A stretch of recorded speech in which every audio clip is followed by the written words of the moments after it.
Bienvenidos al ciclo de conversatorios virtuales, Educación Infantil en Contexto de Pandemia, el poder de las relaciones. Esta semana, especialmente con las noticias que estamos recibiendo, se hace más urgente reflexionar y conversar sobre cómo interactuamos para ayudarnos a crecer, a cuidarnos y a superar juntos los desafíos que la vida nos trae. El propósito de este conversatorio es lograr cercanía, familiaridad a través de medios digitales para crear espacios que acogen a las niñas, a los niños, a sus familias.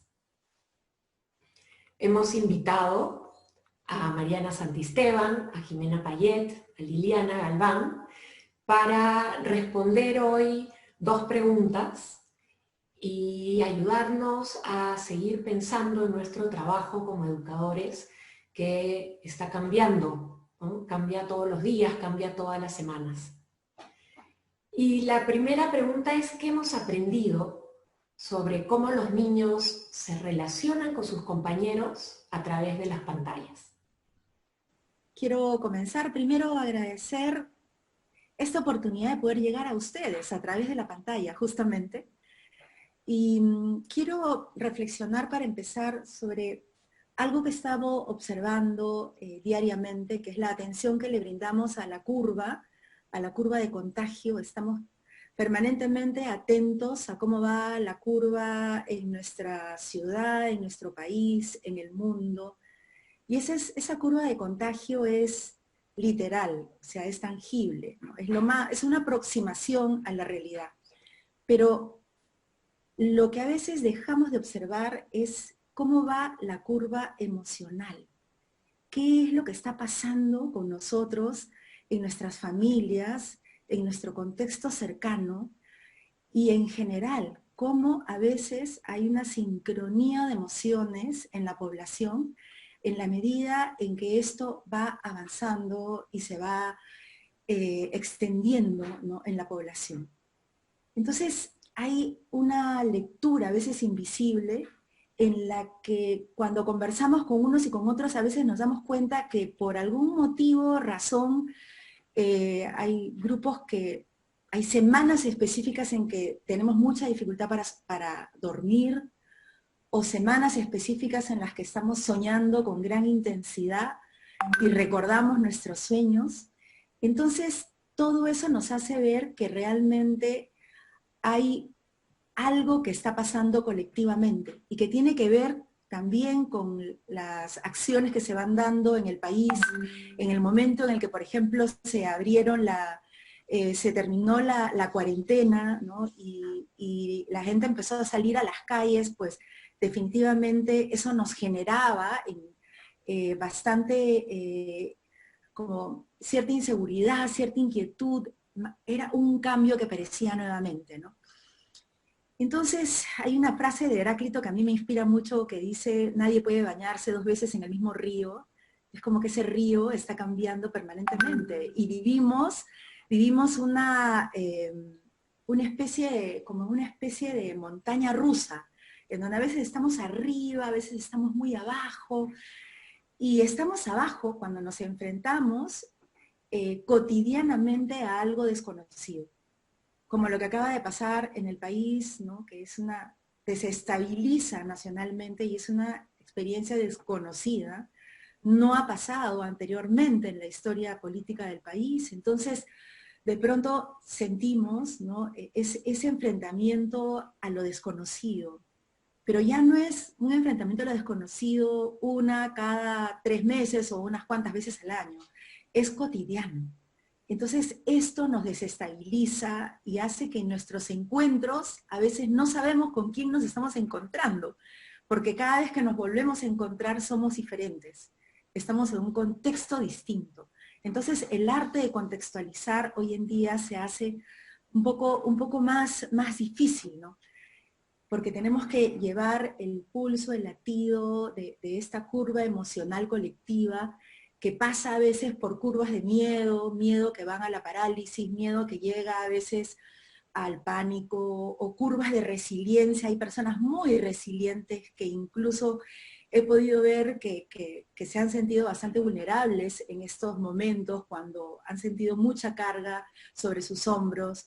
Entonces son curvas naturales, son curvas normales, y lo mejor es poder compartirlas, poder expresarlas, poder darlas a conocer, sacarlas afuera, para que puedan hacer la primavera, como dice esa canción, ¿no? Entonces, estamos pasando como por un rito de pasaje.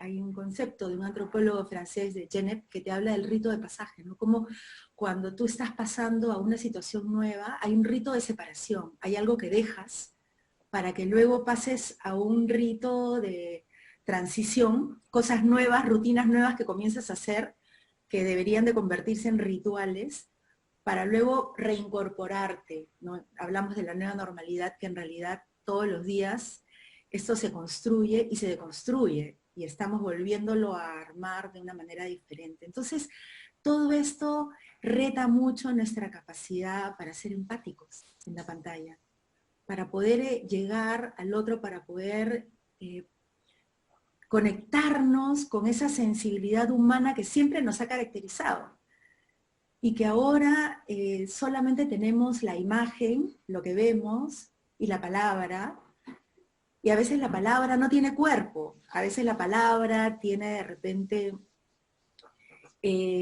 va directo a la acción, va directo al trabajo, va directo a lo técnico, ¿no?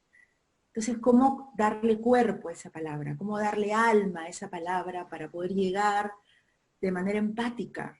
Para mí ese es un gran desafío que estamos viviendo hoy en día, ¿no? Y además que ya no nos encontramos las mismas personas, somos nuestro yo digital que aparece con un contexto que no vemos, ¿no? Con un contexto distinto, cada uno con una sensorialidad diferente. Mi casa suena, huele, se mueve de una manera distinta a la tuya, y yo no puedo percibir lo que tú estás viviendo. Entonces, hay una deprivación sensorial que exige que nosotros pongamos más antenas para poder realmente conectarnos y relacionarnos, porque nos vemos, pero podemos no relacionarnos. Y entonces, eso es algo mucho más complicado hoy en día, ¿no?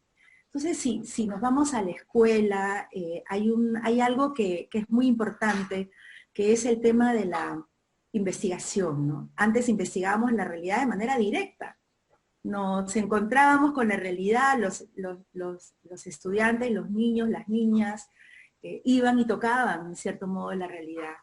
Pero ahora observamos la realidad desde otro lugar. Entonces, al observar la realidad de manera indirecta, nuestra percepción cambia. Entonces, observamos la realidad, por ejemplo, a través de las noticias, es indirecto, o a través de nuestra imaginación, lo que nuestra imaginación quiere recordar de la realidad, ¿no? O observamos la realidad por lo que nos dicen o lo que escuchan, lo que escuchamos, y que son otras percepciones. Entonces, de esa manera estamos construyendo hoy en día de una manera diferente. Y en ese construir de una manera diferente nos relacionamos también de una manera distinta.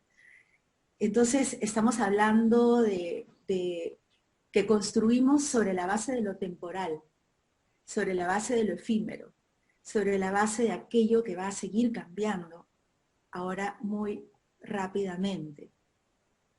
Y esto hace que, por ejemplo, yo en este momento también los imagine. Y en ese imaginar estoy tratando de acercarme, de sentirlos cercanos, de tratar de llegar a ustedes. Antes, cuando hacíamos este tipo de conversatorios frente a frente, uno los veía a todos dentro de un mismo espacio, ¿no? Ahora estamos desarrollando una capacidad, una visión diferente. Estamos mirando ya no al niño que llega con su peluche, sino al niño que llega con toda su casa detrás de él. Estamos viéndonos a 25 personas al mismo tiempo con sus casas enteras. Y esa es una forma distinta de ver y de relacionarse. Eso le podríamos poner que es una visión sistémica que no tenemos, que no hemos sido entrenados para eso, y es como relacionarnos ahora como en un sistema nervioso, ¿no?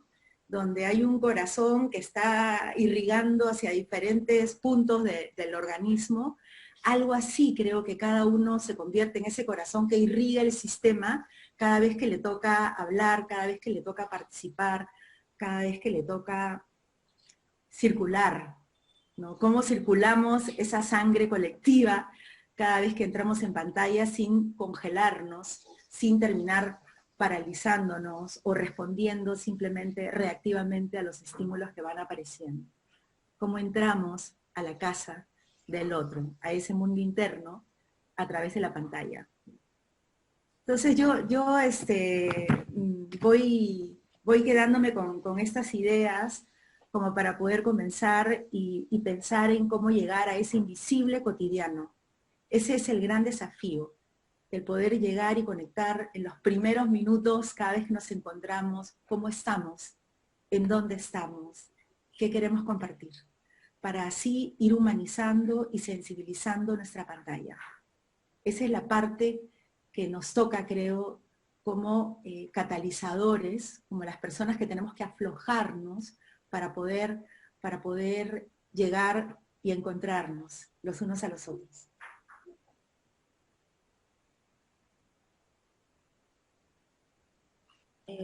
Gracias también por la invitación. Yo pensaba al escuchar a Lili que este contexto, digamos que este contexto de pandemia, de trabajar de esta forma, también nos une, digamos que nos separa físicamente, pero también nos une de muchas formas, ¿no? Y genera en mí por lo menos la necesidad de compartir con otros maestros aquello que estamos viviendo y aquello que nos hace reflexionar juntos, porque como decía Lili, y voy a casi que citarla, construimos sobre la base de lo efímero. Y esta es una idea bien, bien potente y que nos tendría que invitar a nosotros como educadores a pensar todo el tiempo juntos y a repensar.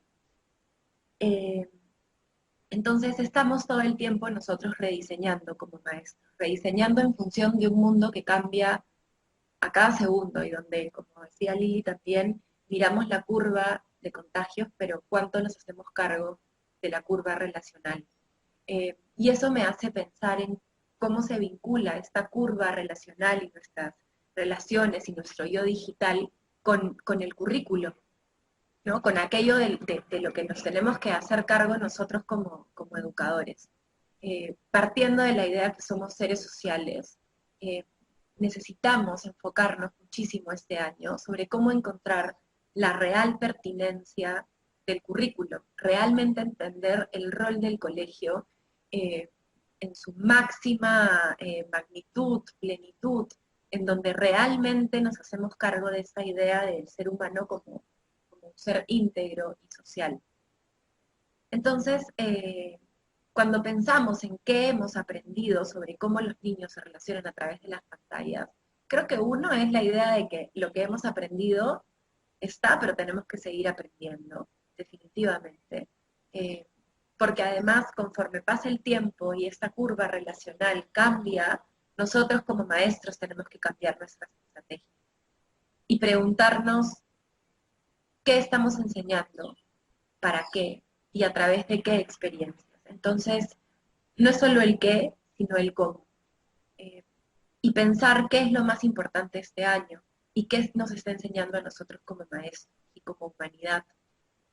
Y esta idea de pensar el currículo como uno que nos enseña a ser seres que se adaptan, a ser seres que cambian, a ser seres que repensamos lo que ya teníamos pensado o como base. Algunos pensaban que el colegio virtual iba a llegar en muchos años y bueno, sucedió algo que lo adelantó muchísimo y lo que nos está enseñando, y pienso también en las palabras de una compañera de trabajo, es que nosotros somos seres que nos sabemos adaptar y que podemos hacerlo. El tema es adaptarnos de la mejor manera, es adaptarnos de una manera realmente pertinente. Entonces, como coordinadora, yo he encontrado que los estudiantes y las familias tienen otras demandas este año, demandas que no conocíamos antes, demandas que tienen que ver con el sentido de protección y cuidado, de realmente sentir que estamos juntos en esto. Cuando empezó el año, nos dedicamos a que los padres se sintieran no juzgados, porque lo sabíamos que los necesitábamos como aliados. Y eso tenía que ver con protegernos unos de los otros, ¿no?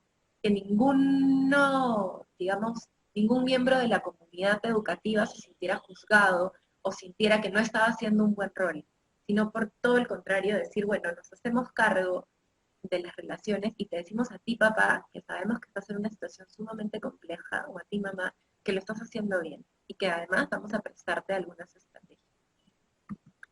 Entonces, remirar el currículo significa mirarlo desde un lugar en el que las relaciones cobran muchísimo peso, no solo de manera conceptual, sino también en nuestras estrategias didácticas.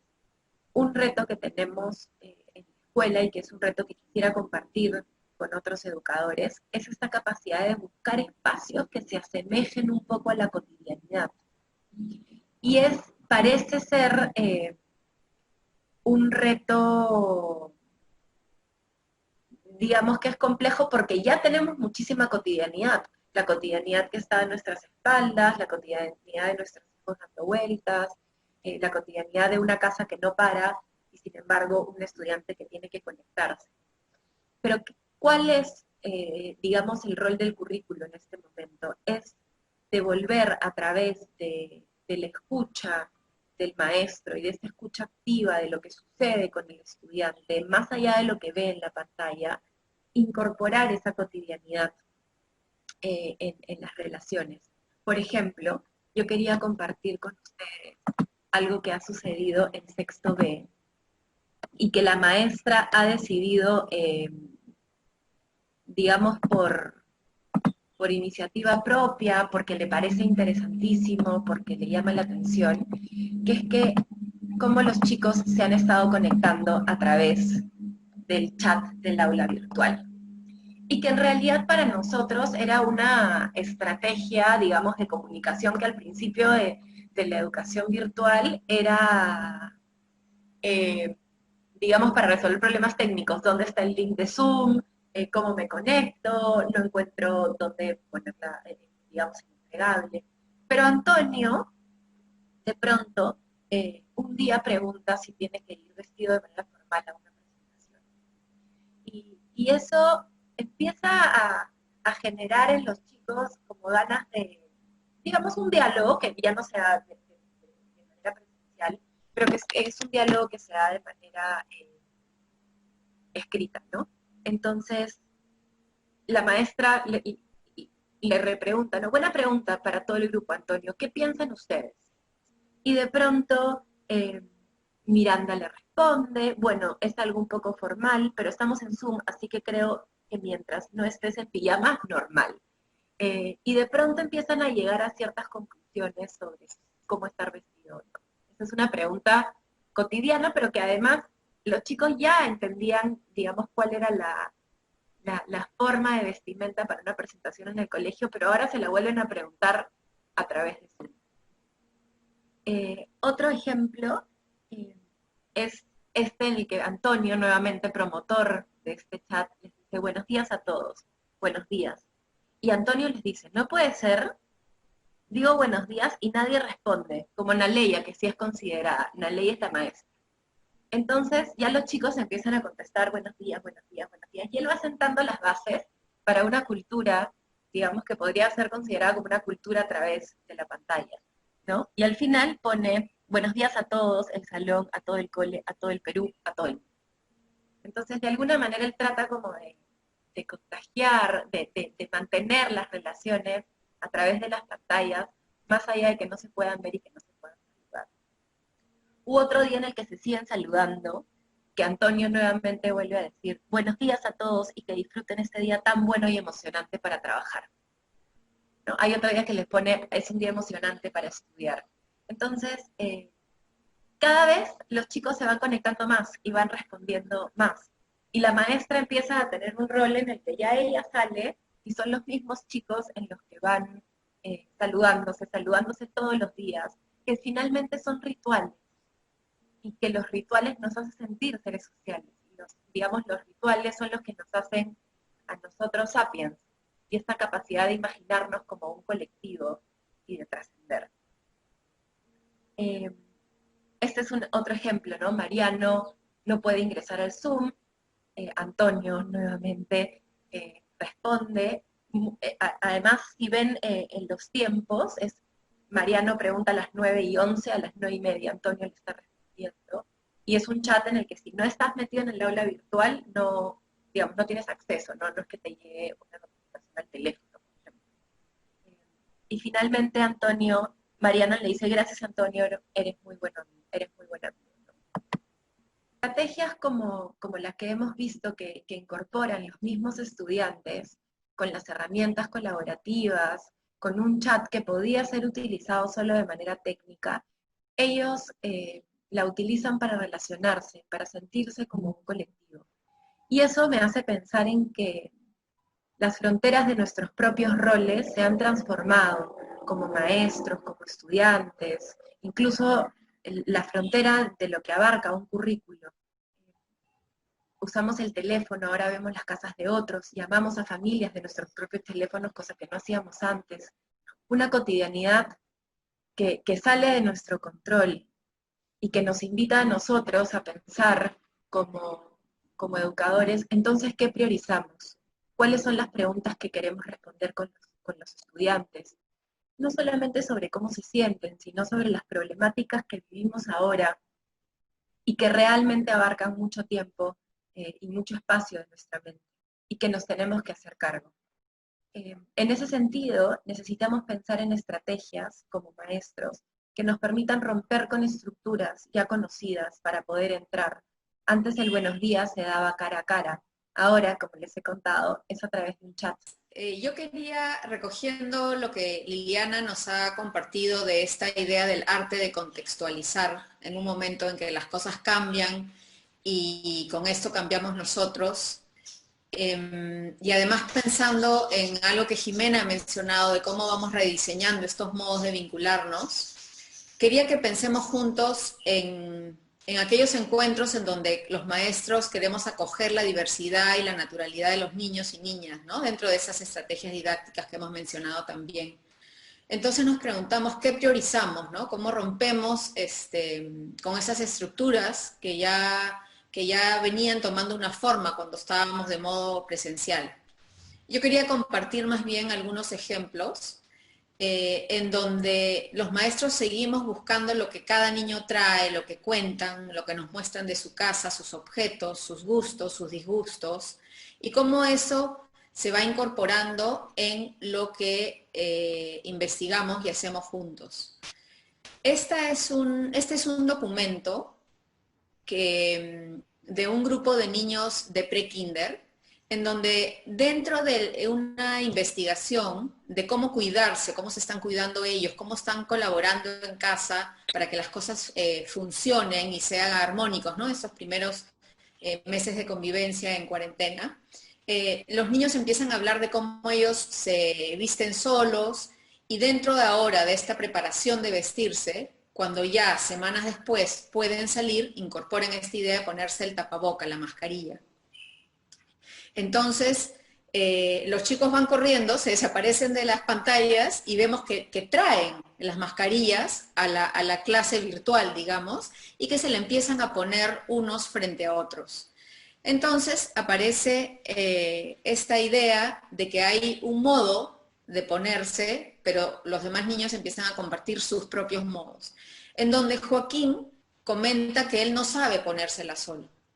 Ante esto, la maestra, en vez de darle ella la solución, justamente pensando en cómo encontrar modos que los chicos se relacionen a partir de este momento que se da, le pregunta a él quién él quisiera que le ayude, ¿no? Le pregunta, ¿quién quisieras que te ayude? Y Joaquín elige a una amiga en quien él ya conoce de tiempo atrás. Entonces Ana Luna, que es esta niña, con su mascarilla, empieza con sus manos a mostrarle muy pausadamente cómo primero tiene que agarrar las orejitas del elástico, cómo lo tiene que estirar. Y en la siguiente diapositiva podremos ver cómo él está mirando muy fijamente a la pantalla, siguiendo los pasos que ella le va indicando.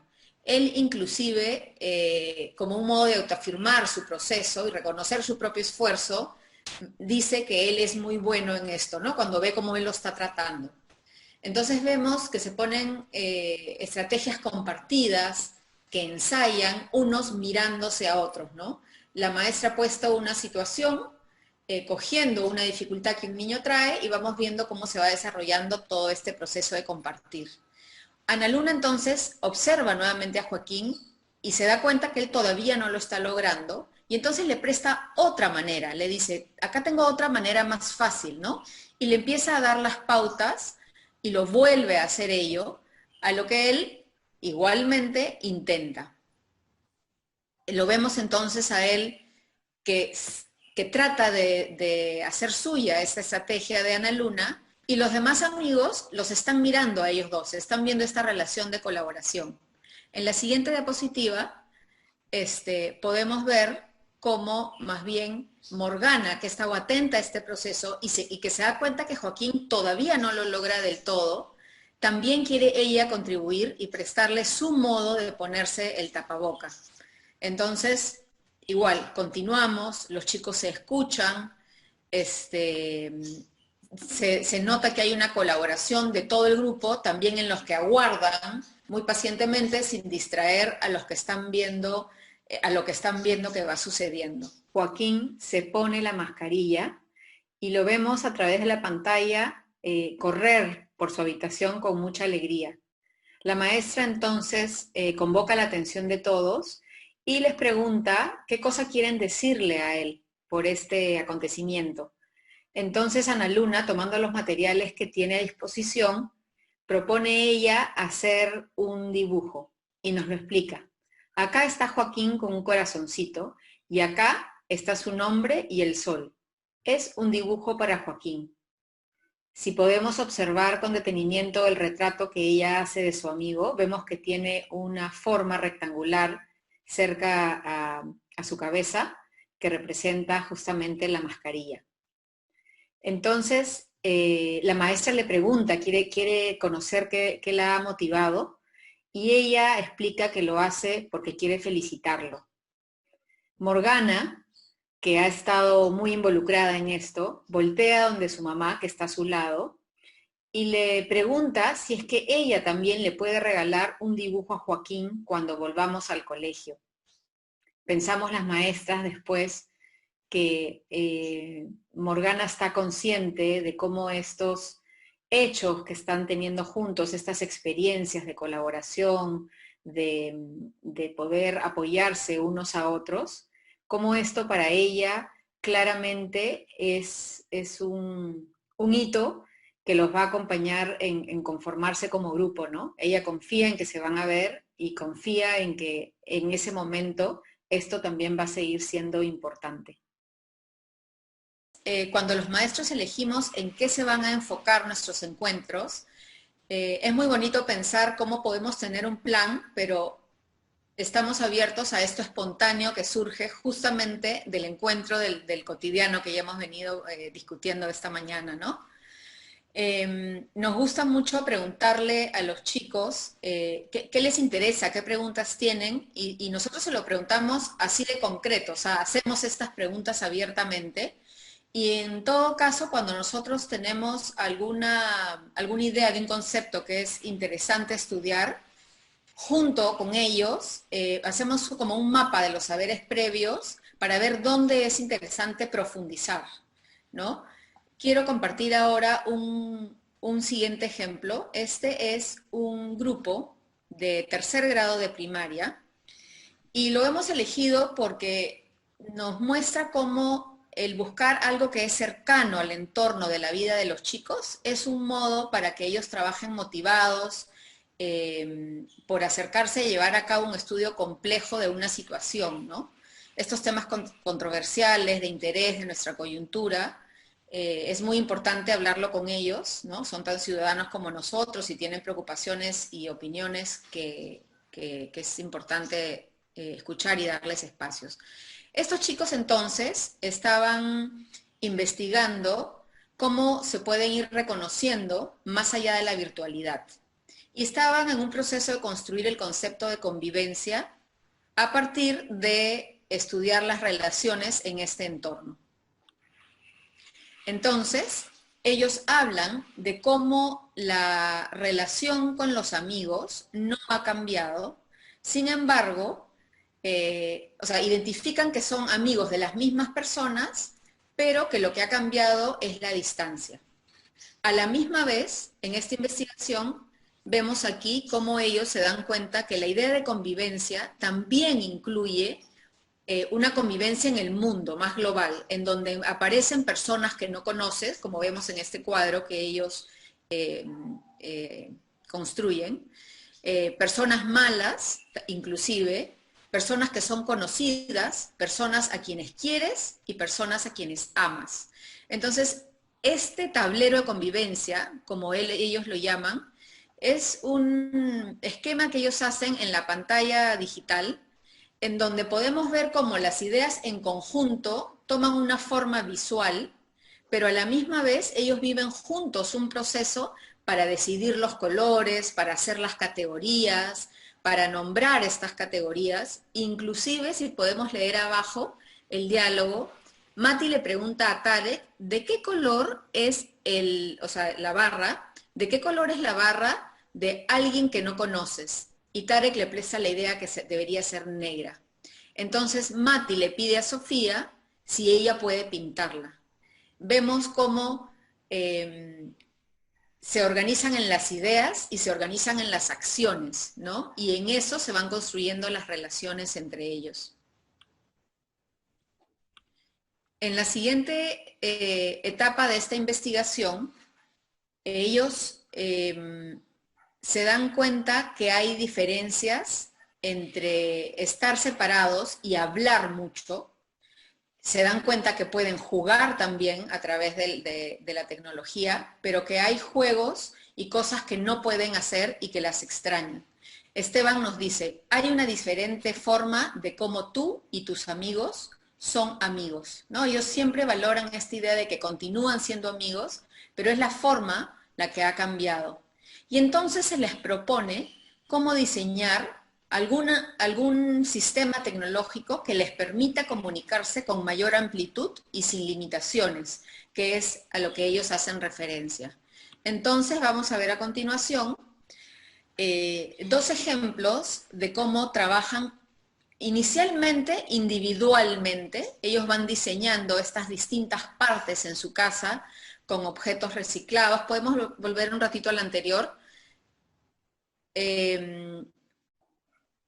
Un robot para interactuar, entonces cada uno con objetos reciclados, recolectados, con dibujos, van armando todas estas formas que hay alrededor, que luego digitalmente, a través de la fotografía que ellos han tomado a aquello que han armado en su casa, van armando este robot. La idea es que este robot tiene que llegar a la casa del amigo y ahí vas a sentir cómo tú abrazas a tu amigo. Otro ejemplo que trabajó otro grupo, en la siguiente diapositiva, es esta máquina de comunicación holográfica. Igualmente, los chicos discuten a través de la pantalla esta idea, luego individualmente hacen esquemas, dibujos, construyen sus partes y toman fotografía de sus partes y luego en una sesión de trabajo, otra vez colaborativamente, van digitalmente uniendo estos pedazos de esta máquina de comunicación. Y la idea es entonces que hay un emisor y un receptor, pero que cuando se da el uso de esta máquina, realmente ambos sientan que están juntos. Entonces, hemos querido compartir cómo podemos encontrar estrategias para estar en relación en los momentos que estamos juntos, viéndonos la cara en la pantalla, pero pensar en modos en que los chicos por su cuenta vayan pensando en estos proyectos colaborativos, grupales, y que luego cuando se vuelvan a encontrar tengan que compartir las ideas, confrontarse, debatir y llegar a nuevas conclusiones, ¿no? Creo que cómo nos dirigimos y cómo definimos lo que estamos haciendo juntos da mucha identidad a esta experiencia. Si nosotros nos pensamos como personas que estamos separados, el matiz de lo que hagamos juntos va a tener una cualidad distinta a que si nos pensamos como que estamos en otro lugar, pero estamos relacionados, ¿no? Que es un poco el tema que queríamos poner sobre la mesa hoy día. Yo quería contarles un ejemplo de los chicos más grandes del colegio, que son los chicos de tercero de secundaria, y cómo los maestros piensan en algunas herramientas colaborativas que no surgen de manera espontánea, sino que nosotros buscamos, hacemos, digamos, una investigación pensando qué herramientas, a modos de lenguaje también, colaborativos, ayudan a que pensemos juntos. Y una de ellas es una plataforma que permite a los estudiantes construir un mapa mental, que es un mapa de conocimiento, que se va construyendo de manera simultánea y en donde los chicos ponen en relación sus aprendizajes. Entonces, parten todos de una pregunta, digamos, una pregunta que los convoca a todos. Entonces, como ven, este es el gran mapa, digamos, de toda la investigación que están haciendo 8 chicos y 2 maestros en un proyecto de profundización que se llama Ciudad Animal, Guerrilla Gráfica. Y básicamente la gran pregunta que los convoca es cuál ha sido el rol del diseño en el proceso de separación del mundo animal natural. Y como ven, hay una pregunta que centraliza y luego se abren diversas preguntas que abren tangente a la investigación. Entonces, vemos en esta segunda diapositiva cómo cada uno de los chicos toma una tangente de esta gran pregunta y la va resolviendo en este mapa, pero todas se ponen en relación. Entonces los chicos pueden generar relaciones con, digamos, flechas, a modo de mapa conceptual, que va uniendo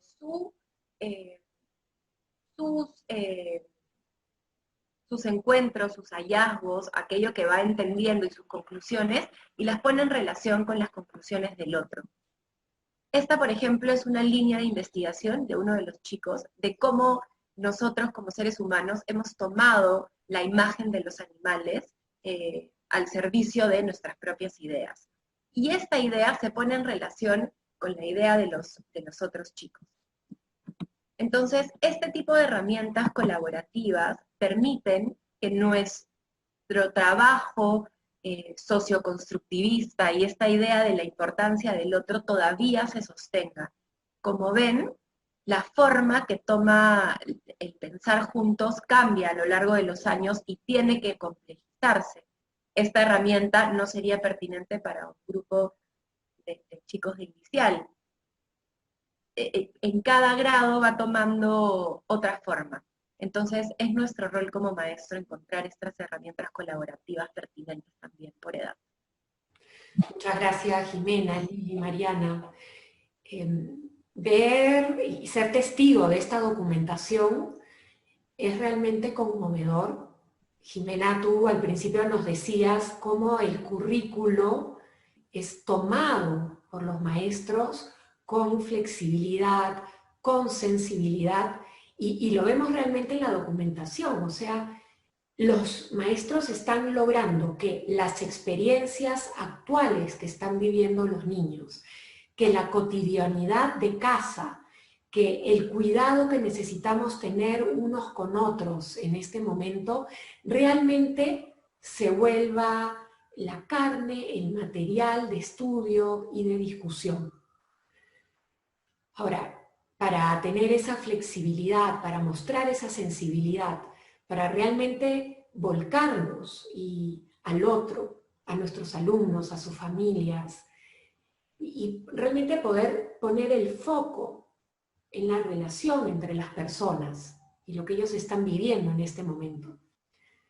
Me pregunto cómo nos preparamos. cómo el maestro, el coordinador y sobre todo el maestro, ¿no? Que está en el día a día con los niños y las niñas a través de las pantallas, ¿cómo se prepara para eso? ¿Cómo logramos tener la emoción, la atención, la disposición que necesitamos para lograr realmente ese nivel de conexión? Como parte del rol de coordinación, está el diálogo cercano y constante con los maestros, ¿no? Y ahora no deja de ser menor, quizás es más, o debería de ser más, estos espacios de pensar juntos, de acompañar, de monitorear cómo estamos de ambos lados, maestros, coordinadores. Y entonces, conversando con algunos de ellos, hablábamos de lo que llamábamos la ética del maestro ahora en esta época del trabajo por vía virtual, ¿no? La ética siempre está ahí muy presente, pero sí nos hicimos la pregunta, ahora que estamos trabajando de un modo diferente, ¿hay algo que cambia? ¿Hay algo que tengamos que repensar? ¿Hay algo que tengamos que añadir y considerar? Y entonces, bueno, estamos muchos de acuerdo que principalmente nuestro compromiso seguía siendo evidentemente trabajar por la calidad que queremos ofrecer a las familias, a los chicos, que es su derecho además, pero recordando también que dentro de los valores de nuestro grupo de trabajo del Colegio Aleph, está esta idea de definir al ser humano como un individuo complejo, potente, y además el aprendizaje como una construcción colaborativa. Entonces, poniendo esto nuevamente frente a nosotros, hemos conversado mucho de cómo tenemos que buscar nuevas formas, ¿no? Creo que la innovación era una de las cosas que sabíamos que tenía que estar ahí, que no nos íbamos a sentir cómodos, como dijo Liliana, conforme las cosas cambiaban, la innovación quizás iba a tener que ser parte de nuestro día a día, y no bajar la guardia, ¿no? Dar siempre lo mejor que podemos, y estar en diálogo con los chicos, ¿no? Saber monitorear siempre qué cosas está funcionando para ellos, qué cosas no está funcionando para nosotros, ni para ellos, ¿no? Para las familias.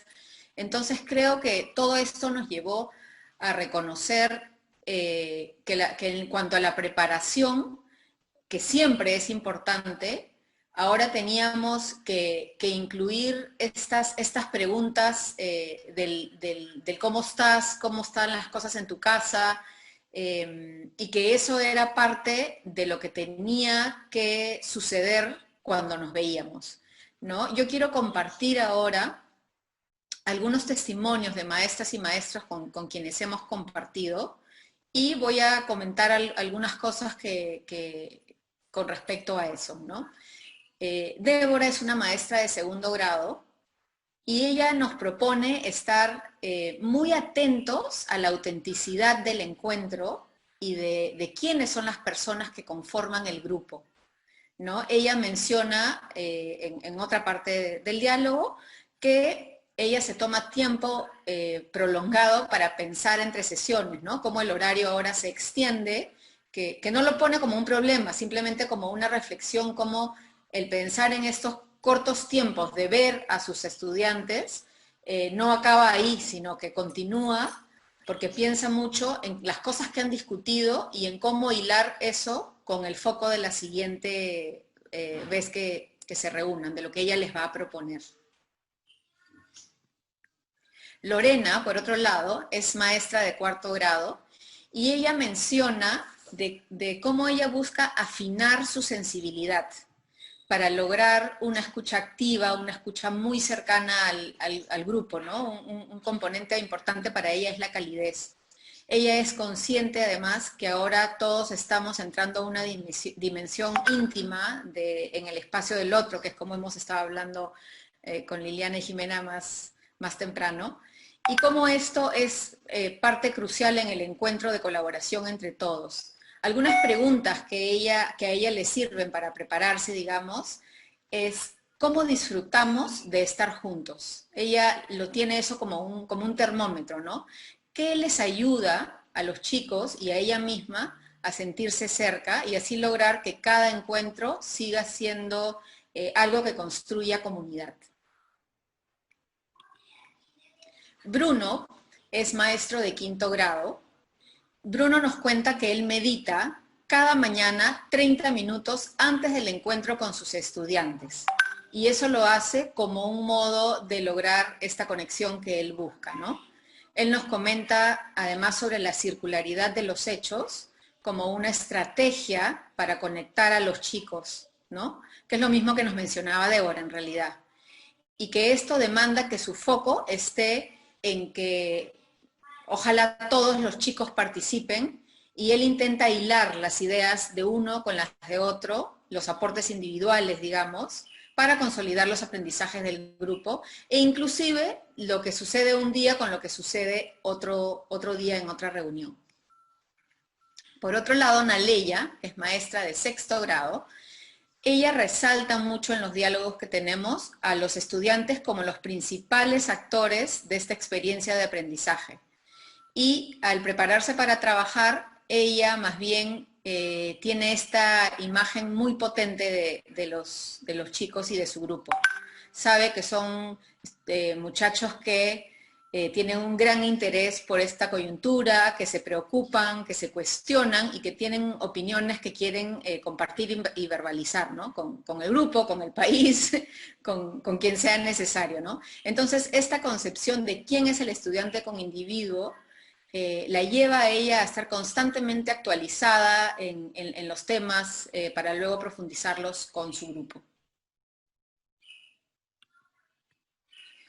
Finalmente, el último diálogo que queríamos compartir nos llega a escuchar a Ferran. Ferran es maestro de secundaria, de los chicos hasta 3º de secundaria, y él habla de los retos. Estos retos que él menciona son algo que él identifica como que responden a la propia realidad de los estudiantes, algo que no es ajeno a ellos, y que esto es justamente lo que los va a desafiar a indagar, a estudiar, a construir nuevos conocimientos, ¿no? Más bien, él nos recuerda cuán importante es identificar estos objetivos como algo que los chicos puedan percibir como no imposibles, sino como algo alcanzable, algo a los cuales ellos con esfuerzo, sí, trabajando juntos, van a poder alcanzar, ¿no? Y él encuentra que esto justamente es lo que motiva y dispone a que las experiencias de interrelaciones sociales, de amistad y también de producción, digamos, académica, se den. Entonces, lo que hemos ido viendo es que nos sirve como equipo de maestros y coordinadores que entre los maestros también compartan sus propias estrategias, ¿no? Cuando documentan, como hemos visto unas piezas de documentación, cuando están en presencia de los chicos y también cuando ya no están con ellos y tienen que decidir cómo recibirlos en un siguiente encuentro. Qué interesante escucharlo, la voz de los educadores, Mariana. Gracias por compartir toda esta riqueza.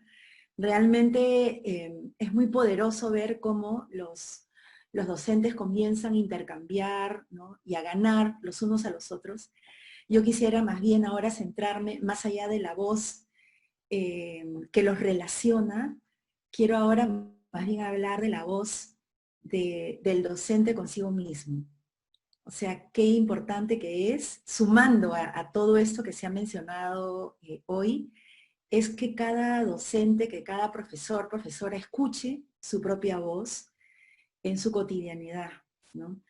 Y creo que uno de los valores más importantes que tiene Aleph es la documentación, ¿no? Que tiene el grupo en general, el poder que tiene la documentación. Entonces yo me imaginaba a un docente que documenta sobre su propia vida, que documenta su sentir en estas diferentes etapas, ¿no? En estas curvas, cómo va su propia curva, y cómo toma conciencia para no perderse en el camino, para no perderse también entre los demás, ¿no?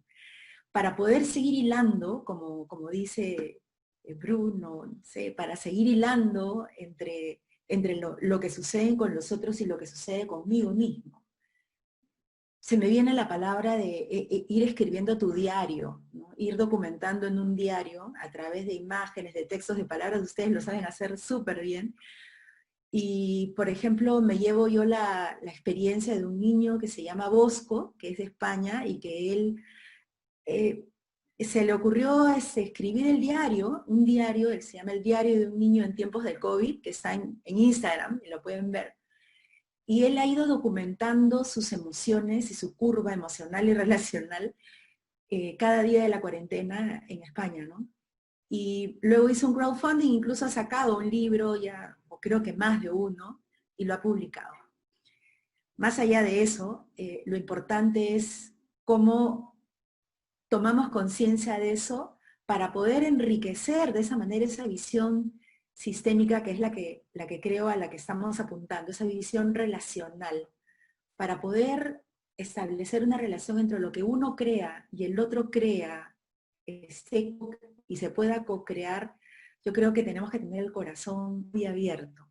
Y a eso le llamo el pensamiento del corazón, ¿no? Es poder tener esa necesidad de conectarnos entre los seres humanos con ese amor que entrelaza. Yo creo que eso es lo que ustedes están demostrando.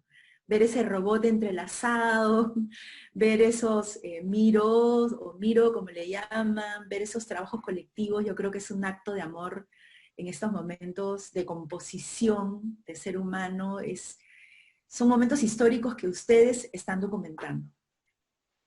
¿Cuánto se aprende siempre? Gracias.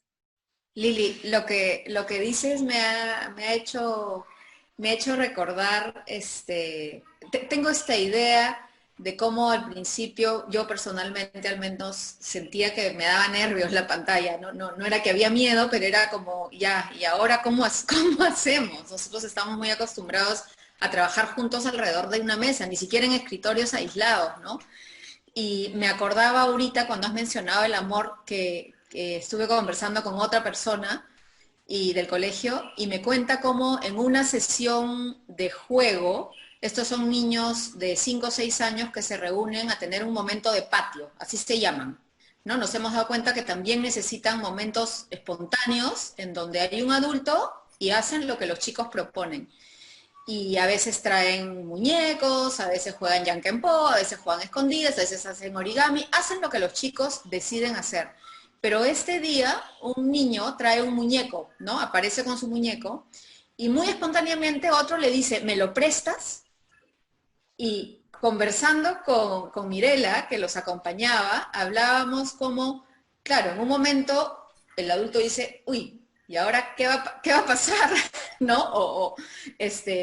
Pero hablábamos qué bonito como de pronto era una oportunidad para pensar en que no era el muñeco exclusivamente lo que este niño quería, sino era más bien jugar con el otro, ¿no? Y cómo tenemos que tener una lectura a estas cosas que los chicos dicen, más allá de lo concreto de sus palabras, ¿no? Y hubiera podido ser, uy, no te lo puedo dar. Sin embargo, se convirtió en un momento en que cada uno trajo un muñeco y empezaron a jugar, y aquellos que no trajeron muñecos seguían en la pantalla y eran parte también de ese juego, de esos dos niños que tuvieron ese pequeño momento, ¿no? Y entonces como en ese momento de patio vemos que al final todos estamos juntos, en la forma que estemos, ¿no? Desde el adulto que dice, uy, ¿y ahora qué va a pasar? Qué pena que no se lo puede dar, hasta el otro que dice, bueno, no importa, voy y traigo el mío. Cómo vamos encontrando, bueno, como es en la vida presencial también, ¿no? Modos distintos de estar juntos, y cuánto amor puede haber también en esta forma.